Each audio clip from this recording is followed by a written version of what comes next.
Thank you, Doctor.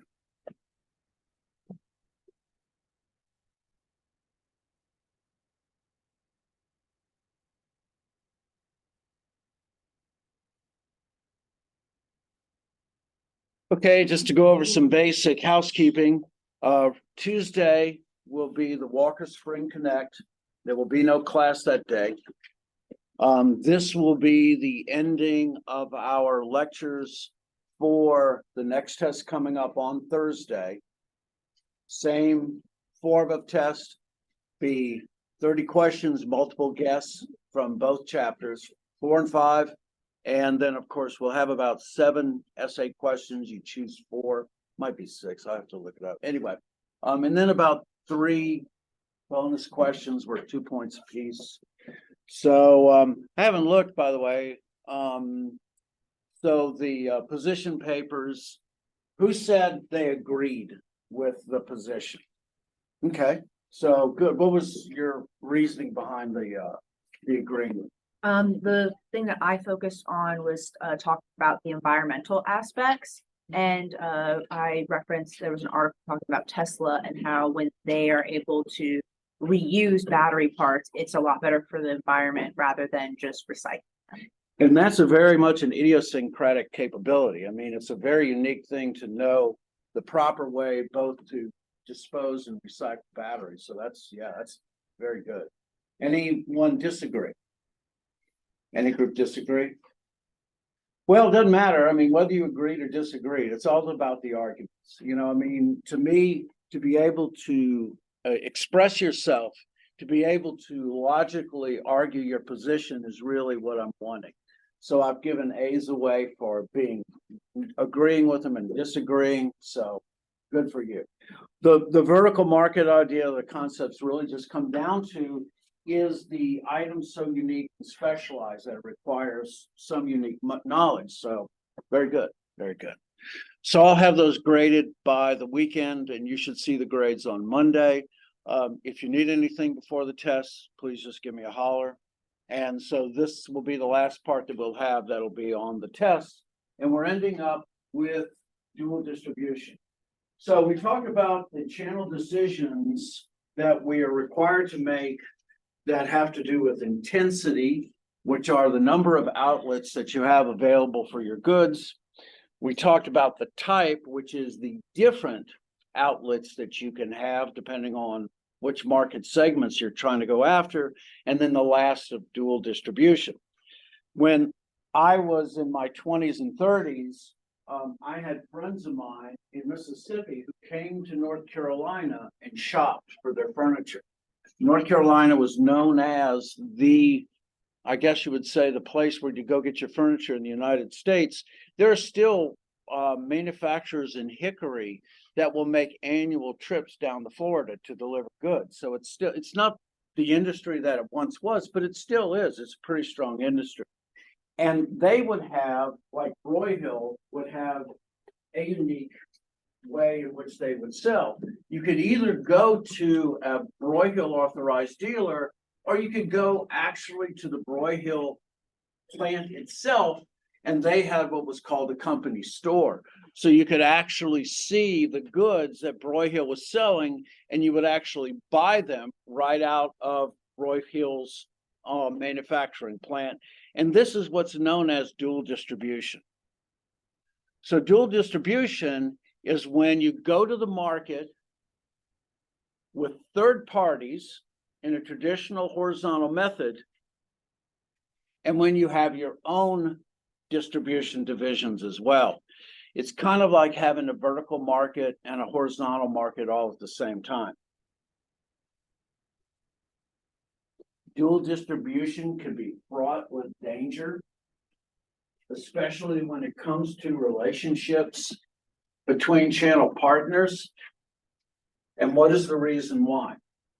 Well, The manufacturers basically, in order to remember the equity principle, states that we have to treat people in an honest fashion, an honest day's wage for an honest day's work.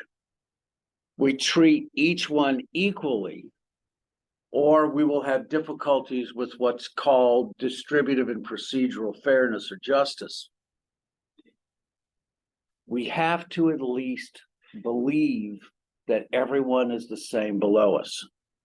Test question, all right? When third parties compete, the manufacturer can claim to be neutral. But in a dual distribution, the manufacturer competes against their own channel partners. Here's the key phrase. In dual distribution, the manufacturer's claim to neutrality is no longer valid. The manufacturer's claim to neutrality is no longer valid.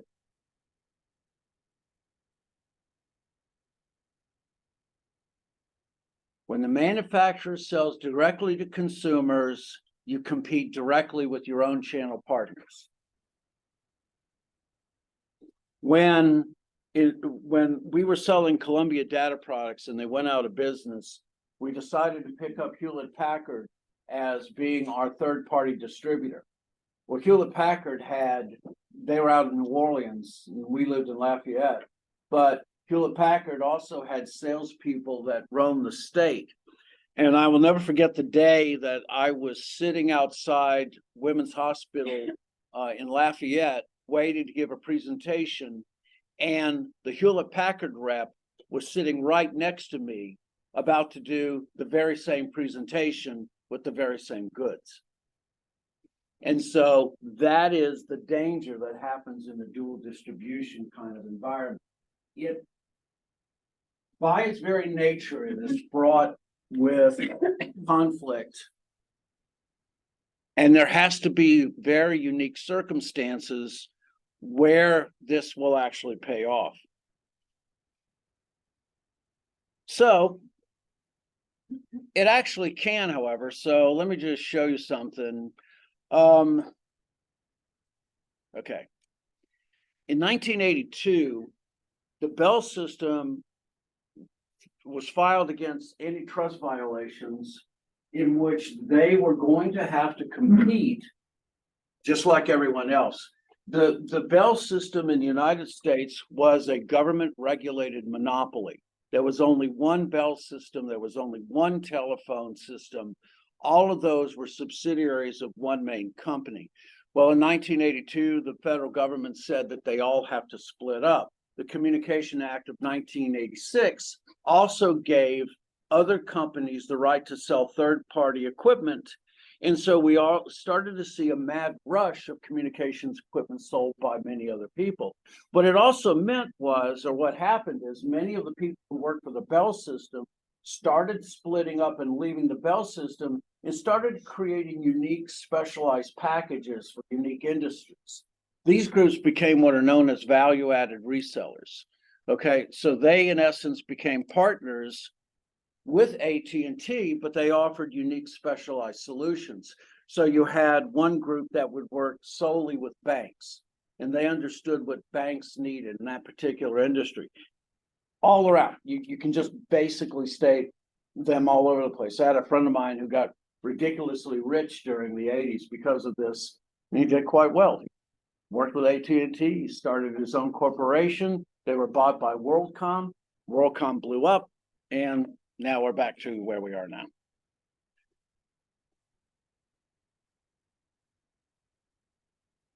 So this is that example of value-added resellers. These individuals already had strong relationships.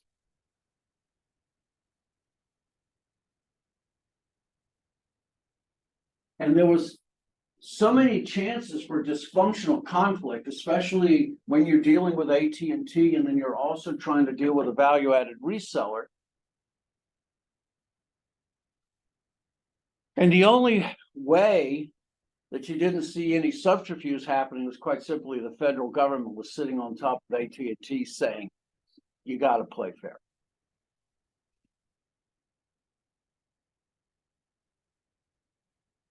But it created value. It created unique partnerships of dealers who understood the industries that they were working in and created success stories again and again. So dual distribution. Now, why? Why do you do dual distribution, or what are the valid reasons why? Well, one of them is what's known as the demonstration argument. So the demonstration argument basically states that to fully understand the potential of a given product, you need to see it. You need to see it in action. So like one of the things that we did in the 80s, in Lafayette, Louisiana, it's big in the oil industry. There are a lot of engineers, and a lot of work was done in terms of plotting and being able to work with geophysics and all of those things that have to do with the oil industry. So you needed an engineering computer, you needed an engineering piece of software, and you needed what was known as a plotter. And a plotter is like a giant printer that prints out these gigantic graphs. They're called E-size. So they would be 72 inches by 60 inches wide, and the paper would roll back and forth. And they actually use little pens with different colors, and they would draw it like the speeds were like 40 gravities. I mean, back and forth like that. They don't do that now. They use inkjet printers. But anyway, a package like that would cost generally $85,000. 1983, AutoCAD comes along. AutoCAD is the new group kid on the block. They're a specialized engineering software that does 3D and 2D as well. It does computer-aided design, and it does it at about 1/10 of the price that it would cost for an Intergraph system. So this was the reason why we went with Hewlett-Packard. We got their plotters. We used a Victor PC. We used AutoCAD, and we could put together a package for like $10,000 or $12,000. But to really sell it, you needed to show it. And so that's what we would do. We hired the specialist who would come in, and he would actually do the plotting, the graphing, and show it off. And this is the demonstration argument. This is the reason why, is that some things are best sold and show it. So they say flagship stores, especially in very high priced jewelry, because let's face it, if you really want to know how good it looks, you got to put it on yourself. And so watches, especially as in airports, you'll find a lot of those. Swatch, by the way, also is, oh gosh, let me think, going blind. Several other brands like Longines, they have like a stair step of expensive watches from $20 all the way to $100,000. So anyway, the flagship stores help you to bring people together to show you how to best sell it. And it also helps as a buffer for manufacturers having like being able to watch consumer trends. Remember, there's that performance ambiguity argument that says, how do I know what my consumers really want? You know, I have these layers between me and the consumer. Do I really know whether our consumers like our products or not? Or maybe there's some other reason, maybe just something simple as packaging that doesn't make it effective. And so there's where the demonstration argument works, is it reduces performance ambiguity. It allows us to get closer to our consumers, and we actually get to show those goods in action. I went by Lowe's Home Improvement Center the other day. They don't have it up on the board anymore, but they used to do classes where they teach you how to put down tile and how to fill grout, those kind of things. And that's another example. The demonstration argument definitely works. So I want to talk about one other example of dual distribution. And this is especially when you're talking about there's excess capacity in someone's channel and they want to be able to fill it. So the concept is known as piggybacking.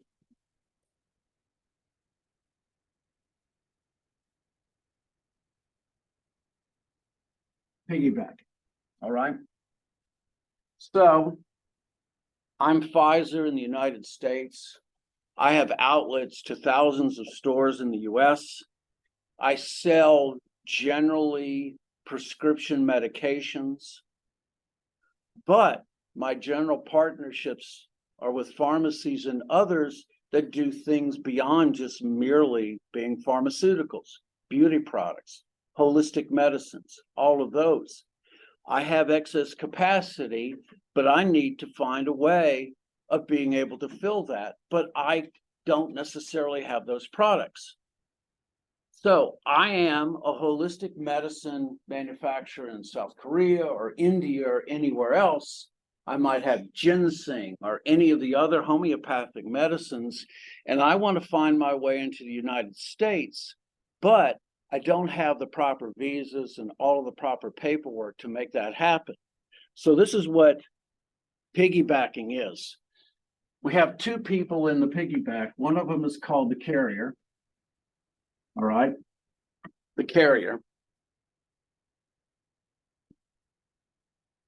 This is the manufacturer with excess capacity.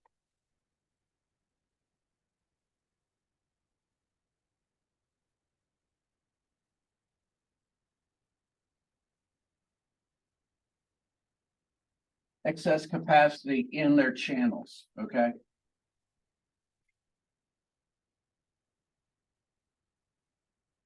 The next one is what's called a rider.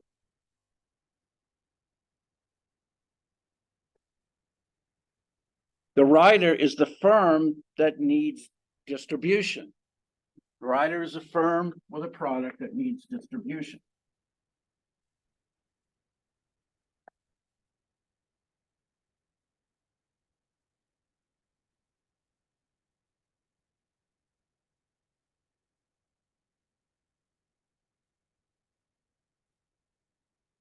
So the rider comes to the carrier and says, look, you have this access in your channels that we would like to be able to use.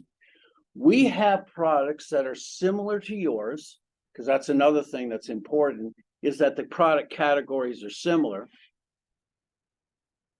We would like to be able to use your distribution channel to be able to sell our goods, and we will pay you through some residual amount, whether it's a royalty, whatever those particular ways in which they come up with, and it's a win-win situation, all right? So piggybacking is when one firm uses the channels of another.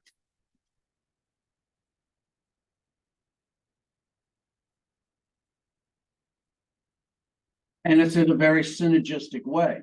Like I said, the products tend to be similar. They're in the same scope. They're part of the same categories generally. And it's a win-win situation for both sides.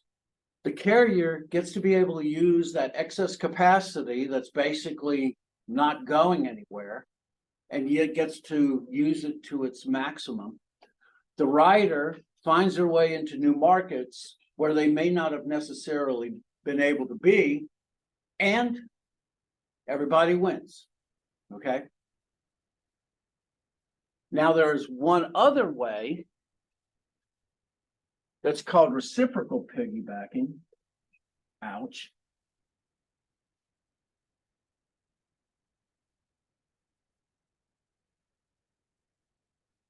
And this is when two companies use each other's distribution channels, okay?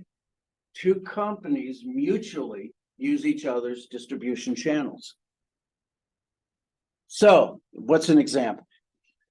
So in the 90s, Bandai took some of these used Japanese cartoons with people in the characters as well. And they started doing shooting in the United States, and they came up with this idea of the Mighty Morphin Power Rangers. It took off overnight. It was crazy. All right. I put together the Power Rangers for my son.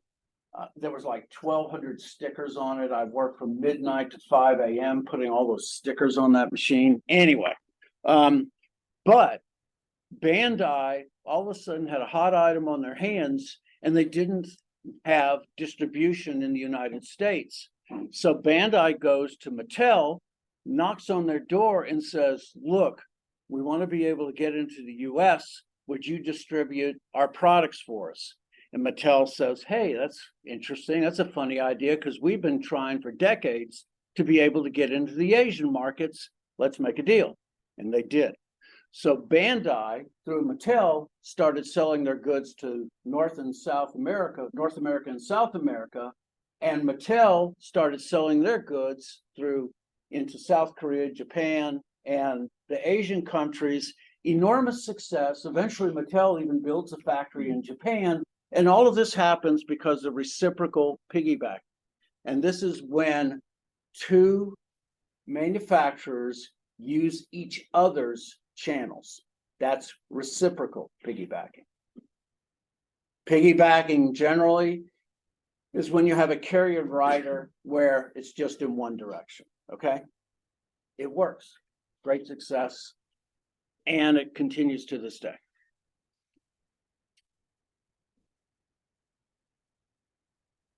Okay, so the last part before we go on, we're talking about the channel gaps, and this was in chapter 3. Yeah, chapter 3, when we were talking about the gaps that were created, especially when we were talking about music, and we were talking about DVDs, and we were talking about how do we go about fixing these gaps and where they occur. So remember that the zero-based concept says that we want to be able to meet all of our service output demands at the absolute minimum cost. And this will be the last class in marketing you'll ever hear me talk about cost, because usually marketers don't talk about cost. Anyway, so remember that we have service gaps. The service gaps can be where the service supplied is less than what the consumers demand, or even more than what the consumer demands.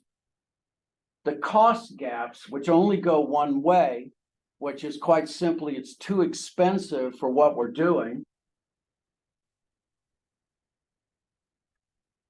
And then whether or not we can close gaps produced by environmental and managerial bounds. Of these three, the environmental and the managerial bounds are the most difficult, because quite simply, there are some things that you cannot overcome. If there are restrictions outside of your corporation and they don't yield, then you're going to have to learn to live with them. Inside the corporation, you have some hope or some possibility, but that requires some changes within the organizations as well. Okay. So how do we go about closing service gaps? So depending on whether it's more or less,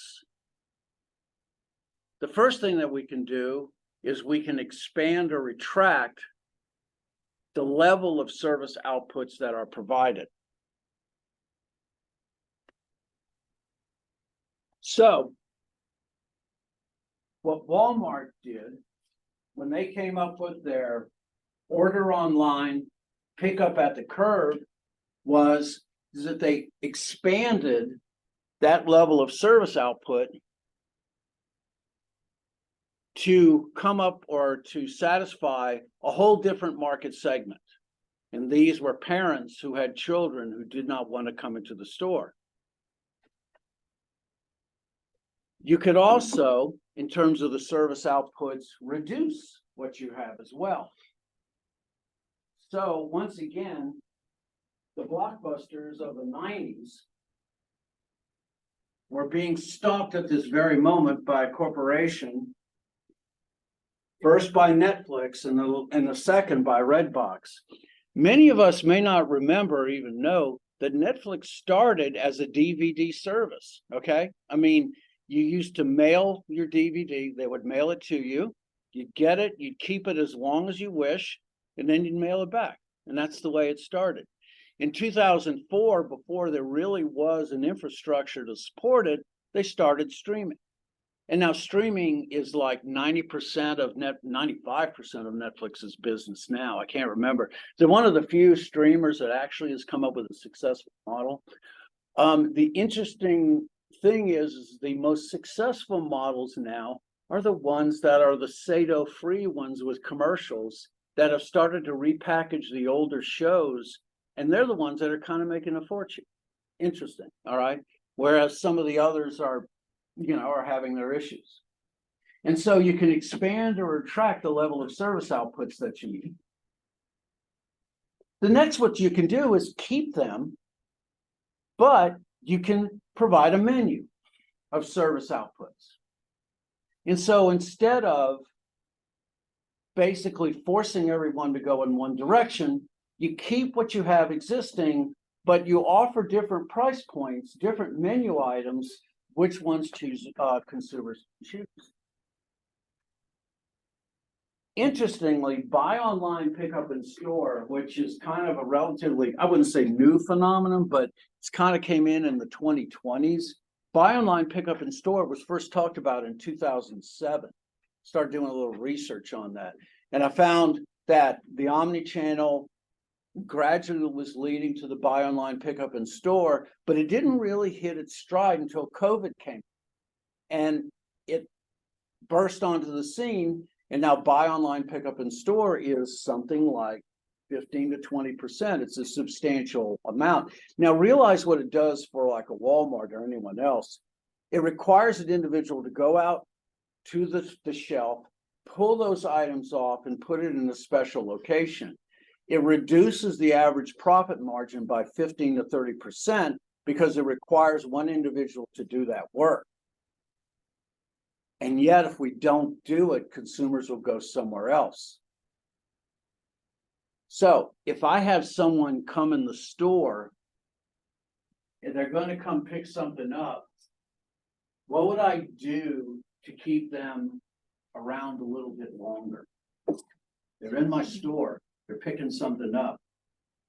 What could I offer them to see what's in the rest of the store? What would entice you? Stick around and see what else is in the store. Good deals. Yes, exactly. So that's what happens. The fact that the buy online, pick up in store phenomena, they can't do anything about it, but what they will do, many of the smarter stores have done, is they'll lay a coupon that says, we'll give you 30% off of whatever you're in for the store now. And so you encourage shopping, and it's been a success. So last is that you can modify or fine tune the segments that you're targeting. And you can differentiate the items that are being delivered to match more ideally the consumer segment that you're going after. So my wife, we're Diamond members, not through anything I did, but we're Diamond members with Hilton. And hotels are brilliant at tracking individuals. They're known as touch points. So they gather all of this information together every time you go in their location. And so one of the things that they always noticed about my wife especially was that she always asked for a bottle of water, when she gets there. Now it's pretty much standard, but she was doing it a long time ago. We went to Orlando, and sitting in our hotel room was a 6-pack of water. How much does that cost? $4, maybe $5. Do you want to know what value it created with my wife to see that water there? It was invaluable. All right. That's the kind of fine-tuning the segments by the unique elements of each one, the customer service especially, where you provide more than whatever the sum of the parts are. This customer service, by the way, if all my goods are the same as someone else's, if my goods, let's say they're tires, if my particular goods are the same as everyone else's, if I can deliver better customer service than the other corporations, then the odds are I'm going to keep my customers and have more at the same time.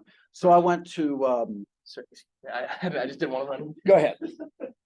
So just to give you an idea, I had oh gosh, who was it? The Pep Boys.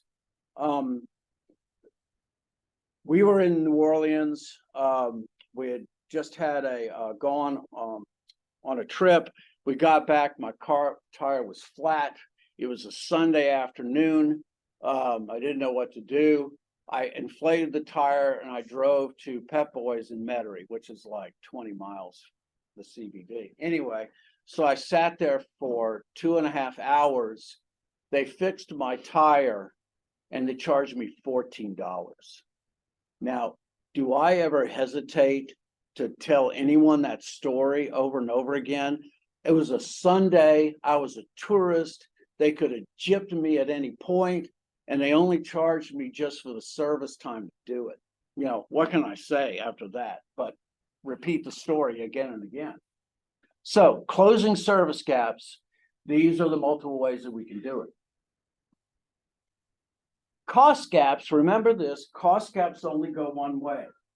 Cost gaps only go by how much it costs. And if it costs too much, what you try to do is you try to do the same jobs for less money. So how do you do that? Well, the way that you do that is you inject specialists into the system to improve the channel functioning.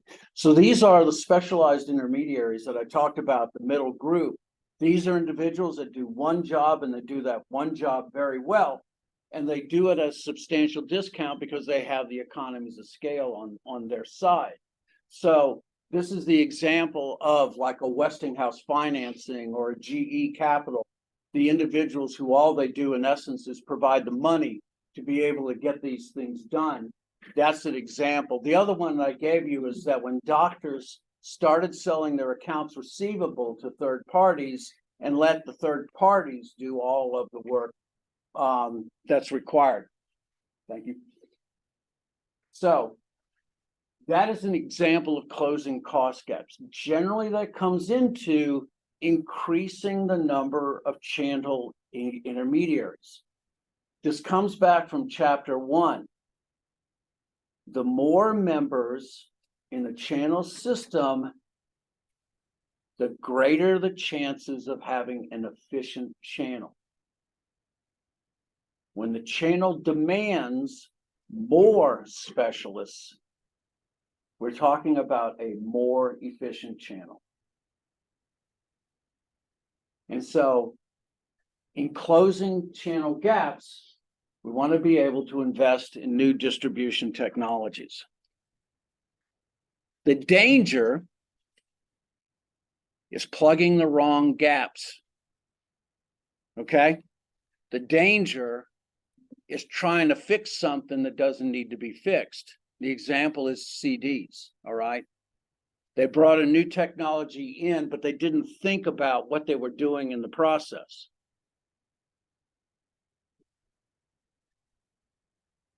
So the last part of this is closing the gaps that are produced by environmental and managerial bounds. And this is the one where I say, if you see this on a test question, this is the least likely bounds to be closed, because in some cases you just can't do it.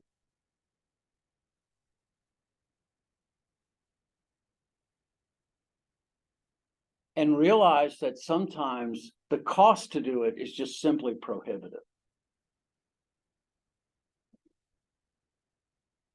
I could certainly deliver anywhere in the world in 24 hours or less, but it would require me to have a fleet of jets at the ready to be able to deliver anywhere at a moment's notice. And guess what? There are things that do require that, especially things of critical need. But outside the normal scope, when we're talking about the limited funds that we have, nah, not really. Not realistic, okay? You can change the ground rules sometimes and the way things work, but it doesn't always work. So the last thing I want to kind of show you is that this is what's called an iterative process. So iterative processes are processes that are always constantly being done. And so remember I said that channels is not an event, but it is a process. So this is the process that you go about developing effective channel strategies. You think about channel intensity. You think about channel types, the number of different unique ways that we get to the consumer. You decide whether you're going to distribute yourself along with everyone else. You try to close those cost gaps to design zero-based channels. And then you're always completing your end user make or buy analysis, deciding whether or not you're going to make or whether you're going to buy. Okay. And we're done with chapters 4 and 5. So remember, Tuesday, don't come here. I won't be here. Good luck if you're going to go to Spring Connect. You get 4 bonus points if you do. And then I will see you on Thursday. Have a great week, folks.